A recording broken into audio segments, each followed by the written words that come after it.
ताकि हमारे नए वीडियो आपको लगातार मिलते रहें।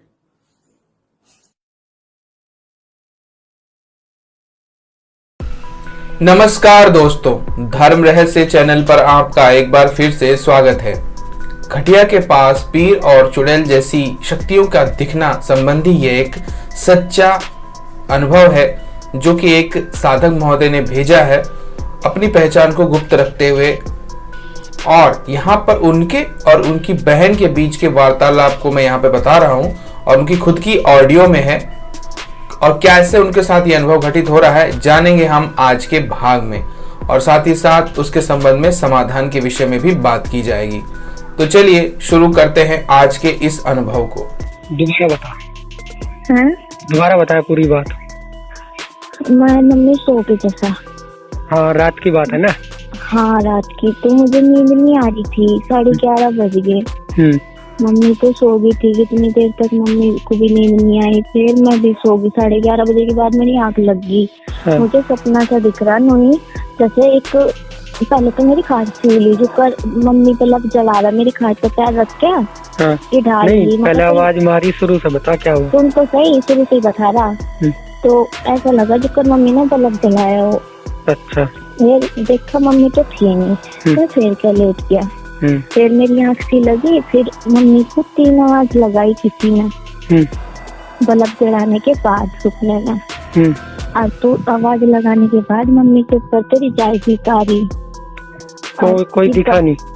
दिखाने जब बल्ब जला, एक बुढ़ा सा था, ज्यादा भी बुढ़ा नहीं था। बल्ब सपने में जलाया क्या सच में जलाया? बल्ब वो सपने में जला। अच्छा। और मेरी खाट चली तो मेरी आँख सीधी खुल गई थी। मैं तो नहीं लेती रही, बस मुझे खो गया। और जब बल्ब जला एकदम, तो एक बुढ़ा सा था, खूब तकड़ा सा, सफेद कुर्ता पजामा, बिल्कुल सफेद। कभी देखा वो? नहीं, कभी नहीं देखा भाई। और मटियाले से जैकेट पहन रखी थी उसने। और उसने मम्मी को झुककर मेरी आवाज में 3 बार आवाज लगाई, मम्मी मम्मी। और मम्मी की रिजाई तार थी, लेट रही चुपकर मम्मी। और ऐसा लग रहा चुपकर सच में ही कर रहा हो, रिजाई तार रहा, आवाज लगा रहा। फिर मैं उठ के बैठ गई। मैंने बल्ब जलाया, देखा कुछ भी नहीं दिखा। मैं फिर कौन से कमरे में सो रहे थे तुम? इंडिया पुराने वाले में? हाँ। तो उसमें क्यों नहीं सो रहे? सुन तो सही, पहले पूरी बात तो सुन। तो मैं फिर लौट गई। लौटने के बाद मेरी आँख लग गई। फिर ये 1:30 बजे की बात है। पहले तो मेरी खाट सीली। खाट दीवार पे 2 उंगली बगल होगी अपने आप ही। 2 उंगली जितनी बगल होगी दीवार पे। मैं दीवार में अड़ा के रखू ना खाट। तो मैं लेट गई थी 12:30 बजे, जो मैंने तुझे बताया। मैंने आवाज लगी बल्ब जला। मैं लेट गई। लेटने के बाद पहले तो मेरी खाट सीली। मैं कहा चलो ही होगा, मैं सोई नहीं थी। इसके बाद मैंने उठ के टाइम देखा, 1:30 बज रहा। मैं फिर लौट गई, मम्मी तो सोई रही थी। फिर एकदम मेरी खाट में तो आवाज सी आई, जो कर पान से नहीं कटते इधर की। फिर मैंने उठ के देखा, मैं मम्मी, मैंने मम्मी को उठाया। मैं मम्मी नन्नू मेरी खाट के बाल कट रहे। कह रही मुझे तो कहीं ना दिख रहे। मैं मम्मी देखो मुझे आवाज आ रही है। मम्मी को आ नहीं रही। और मैं एक गिर बैठ के खाट पर, मैंने तो झाँक के देखा, फोन की आई सलाह से कुछ भी नहीं। हाँ। फिर मैंने जैसा मैं उठ के बैठा, मम्मी को नहीं आवाज सुन रही है जो कल पान से कटक रहे। मैंने झाँक के देखा, फोन की लाइट जला के ठीक ठाक नीचे तक खाट फिर बंद होगी वो आवाज थी। फिर मैंने रिजाई हटा के देखा मेरी खाट की वो बाई मड़क रही। अच्छा। हाँ। तो इधर वो बाई नुक्के नहीं है, इधर ये पिछली वो खाट। मम्मी क्या लगी, मम्मी देखो यार बाई मड़क रही। मम्मी क्या लगी, तू दूसरी खाट बिछा ले। मगर कोई बात नहीं, सुबह तक तो काम चल जाएगा। फिर उसके बाद मैं सो गई। 2 बज गए थे। 2 बजे के बाद एक काले कपड़ों में औरत दिखी, खूब लंबी सी। कितनी? 10-12 फीट के करीब की शायद। वो तो इतनी है, वो मुझे तो इतनी दिख रही है जो पर मेरी हाइट की हो। तेरे से ज्यादा हाइट की थी मतलब? सुन तो सही। और वो इधर दिख रही है ना फिड्डे जितनी लंबी है, और मुझे दिख रहा कि बस मेरे जितनी है, और मैं ऊपर को गर्दन उठा के देख रही हूँ उस ऊपर को, मतलब ज्यादा लंबी। हाँ, जो कर ऊंचे पे देखा है कुछ। और मम्मी, मैं उसकी तरफ जाने लग रही, मम्मी कह रही तू रुक जा, मैं रुक नहीं रही। और फिर तो ना हाथ पकड़ के खींची, तो कह रहा कहाँ जा, तुझे मम्मी रोक रही, सुन नहीं रहा तुझे। मेरी एकदम आँख खुली, मैं फिर उठ के बैठ गई। फिर मम्मी ने चप्पू धरा मेरे सिराने, जब जाकर मैं 2:30-3 बजे सोई रात। बिल्कुल। उसका रंग कैसा था? वैसे सारे तो काले कपड़े थे, बाल भी काले थे और खुले थे, और बस थोड़ा थोड़ा सा लालपन सा दिखाई दे रहा था अंधेरे से। मैं कहता फेस पे लाल सा चेहरा, हाँ। कुछ ऐसा वैसा कुछ तो नहीं था, मतलब कुछ भयानक से तो नहीं था? ना, बस रंग काला था या साफ था? हैं? रंग काला था, साफ था उसका? साफ था वो तो, पर अंधेरे से मैं कुछ ज्यादा साफ नहीं दिख रहा था। अच्छा, धुंधला खुले बाल थे, लंबे लंबे। कुछ कह रही थी? नहीं, कुछ नहीं कहा, बस देख रही थी।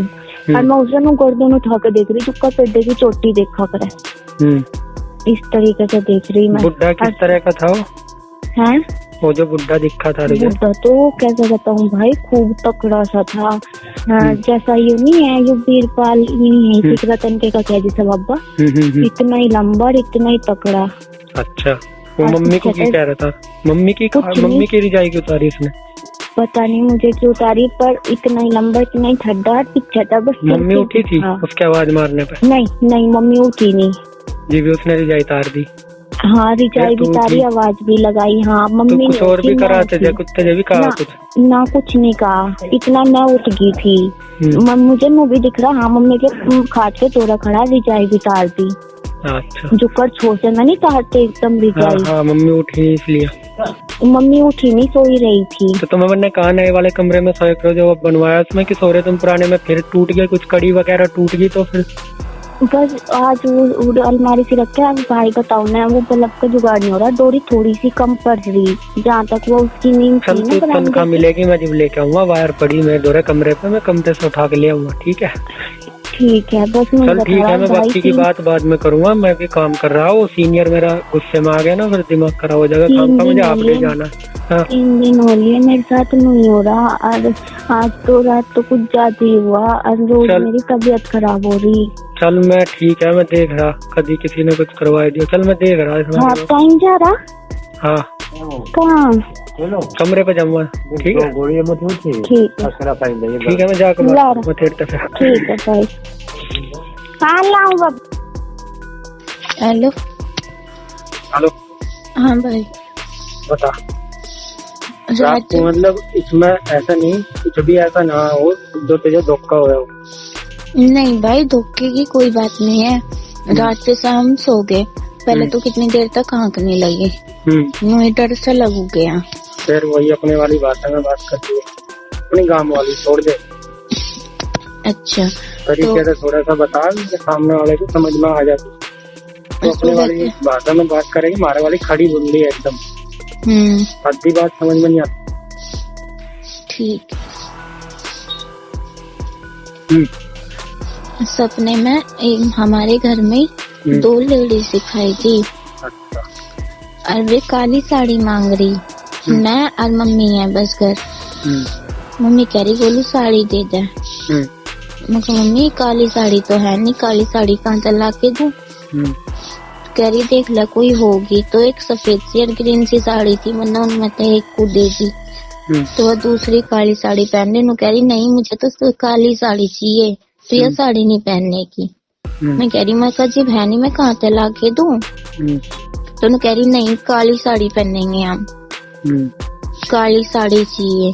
तो मैंने उसे वो दे दी, उस दूसरी वाली ने वो साड़ी पहन ली। तो वो दूसरी वाली गुस्सा कर रही, उसकी गुस्से में एकदम लाल भी आँख होगी और बाल खुले थे खूब बड़े बड़े। वो कह रही काली साड़ी चाहिए। बस फिर सुबह मेरी आँख खुली। दवाई लाई थी तो? हाँ, बुखार की दवाई लाया था। जैसे कि आपने यहाँ पर इनकी 3 रिकॉर्डिंग्स को सुना है, और इनके जो सपने इनको आए हैं और जो अनुभव हो रहे हैं उसी के संबंध में यहाँ पर इन्होंने पूछा है कि ये ऐसे सपने इनकी बहन को क्यों आ रहे हैं, क्या समस्या है। तो साधक महोदय ने इस बात को यहाँ पर पूछा है। तो देखिए, सबसे पहली बात यह है कि आपके जिस घर में या जिस कमरे में, जिस जगह पर ये अनुभव उनको ज़्यादातर हुए हैं, उस जगह पर कोई विशेष आत्मा का साया या वहाँ पर कोई विशेष तरह की पुरानी शक्तियाँ इकट्ठा थी और शायद किसी मंत्र की वजह से या किसी उच्चारण की वजह से हो सकता आ गई हो, या फिर कभी कभी इनका एक समय अंतराल होता है जब ये शक्तियाँ वापस लौट के आ जाती हैं। किसी कारणवश उन्हें जो सबसे सरल टारगेट नजर आया, या यूं कहिए कि जिसको वो अपने अनुभव सबसे ज्यादा दिखा सकते थे स्वप्न के माध्यम से, वो इनकी बहन थे और उनको ही ज्यादातर इस तरह के सपने आ भी रहे हैं। अब अगर ऐसी अवस्था है तो उसके लिए उपाय की जहां तक बात की जाए तो सबसे पहले तो आपको जिस स्थान पर ये सब कुछ अनुभव ज्यादातर घटित हुए हैं उस जगह को शुद्ध करना आवश्यक है। तो आप उस जगह पर माता चंडी का कोई हवन कर सकते हैं। अगर गुरु मंत्र लिया हुआ है तो गुरु मंत्र का वहां पर हवन कर लीजिए।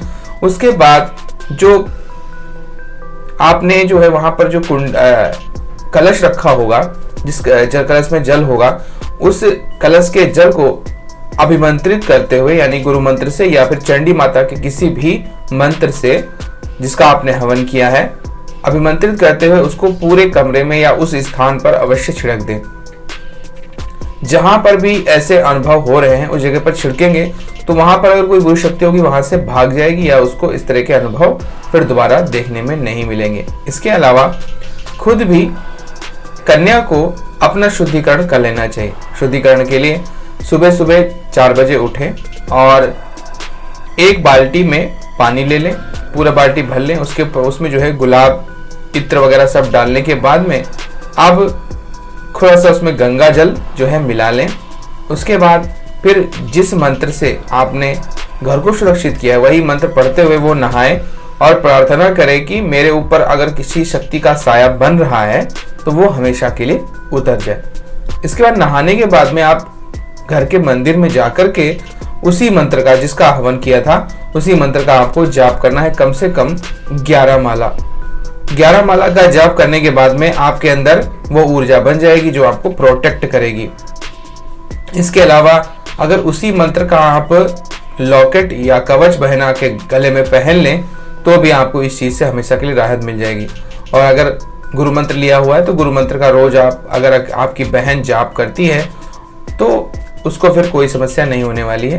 वो अनुभव अगर इस तरह के होते हैं तो वो सिर्फ स्वप्न के अनुभव तक ही सीमित रह जाएंगे, इसके अलावा कोई नुकसान नहीं होने वाला है। वरना ऐसी शक्तियां जब जुड़ जाती हैं किसी व्यक्ति के साथ में तो लगातार उस पर अपना प्रभाव बढ़ाती चली जाती हैं। अगर वो किसी देवी देवता या अपने इष्ट देवता या फिर गुरु मंत्र की शरण में वो व्यक्ति नहीं है तो उसी पर ज्यादातर इस तरह के अनुभव होते रहते हैं। इसके अलावा अगर घर परिवार में किसी ने गुरु मंत्र ले लिया है तो बाकी परिवार के जो लोग हैं उनके करीब बुरी शक्तियां अधिकतर आ भी जाती हैं। उसका कारण वही होता है क्योंकि साधक के सामने आने की क्षमता उनके अंदर नहीं होती है जब, तो वो उनके परिवार के व्यक्तियों के नजदीक आकर के ऊर्जा को चुराने की कोशिश करते हैं। क्योंकि कोई भी पूजा या पाठ जब साधक करेगा अपने परिवार के सदस्य के लिए या रिश्तेदार के लिए तो उस ऊर्जा का फल उन शक्तियों को भी प्राप्त होगा जो वहां पर तब से भटक रही हैं या वहां पर रह रही हैं। तो इस तरह के भी वो प्रयोग जानबूझ के करवाती हैं ताकि पूजा करने को मजबूर हो जाए वो व्यक्ति, और ऐसा जब वो करेगा तो ऊर्जा का फल या पूजा का फल उस स्थान पर निवास करने वाली किसी तरह की किसी पीर आत्मा या फिर किसी चुड़ैल को अवश्य होगा और इसकी वजह से उसकी मुक्ति हो जाएगी। तो इस तरह के प्रयोग और शक्तियां इसीलिए करते हैं। अधिकतर आपने ये भी देखा होगा घर गांव में कि किसी विशेष जगह पर ऐसे अनुभव लोगों को बहुत ज्यादा होते रहते हैं, चाहे कोई कुआं हो पुराना या कोई पुराने घर का कोई कमरा हो या फिर कोई पुरानी जगह हो। इसके अलावा ये भी आप लोगों ने देखा है कि ज्यादातर पुराने जो धन होते हैं गड़े हुए वहां पर सर्पों का वास हो जाता है। वो सर्प के रूप में आत्माएं, पारिवारिक शक्तियां जो है वहां पर निवास करने लगती हैं। वो ये चाहती हैं कि जब हमारी जो है कोई धन निकाले या पैसा निकाले, इन चीजों का उपभोग करे, तो वो जो है उस वक्त जब पूजा करेगा तो हमारी आत्मा वहां से मुक्त हो जाएगी। तो मुझे लगता है कि ऐसा ही कोई शक्ति है जिसकी वजह से ऐसा अनुभव हुआ और इसने मम्मी को भी छेड़ने की कोशिश की और इनकी बहन को भी। लेकिन जो सरल टारगेट था, लड़कियां कम उम्र की होती हैं, मन पवित्र होता है, इस वजह से उनको अधिक टारगेट किया जा सकता है। जो आदमी मैच्योर होता है उसको आसानी से डराया धमकाया या प्रभावित नहीं किया जा सकता। तो जैसी शक्तियां होती हैं उसी हिसाब से अपना निर्णय लेती हैं और चुनती हैं, चुनाव करती हैं और उनका उद्देश्य क्या होता है उसी हिसाब से वो अपना उद्देश्य भी रखती है। मुझे लगता है कोई अभी तक बड़ी समस्या वाली बात नहीं है, सिर्फ भय हो रहा है और शक्ति जुड़ रही है, शरीर में प्रवेश करने की कोशिश कर रही है, इसलिए इस तरह का भयानक अनुभव हो रहे हैं और शरीर में बुखार जुकाम इस तरह की जो भी समस्याएं होती है, झुरझुरी आना वगैरह, वो हो रही। तो ये इस प्रयोग को करें और इससे अपनी बहन का कल्याण करें और अपना भी परिवार का जो घर का माहौल है या जो कुछ दूषित हो गया हो किसी कारण से कोई शक्तियों की वजह से, उसको भी आप सुरक्षित कर सकते हैं। तो ये था आज का ये अनुभव। अगर आप लोगों को पसंद आया है तो लाइक करें, शेयर करें, सब्सक्राइब करें चैनल को। आपका दिन मंगलमय हो। धन्यवाद।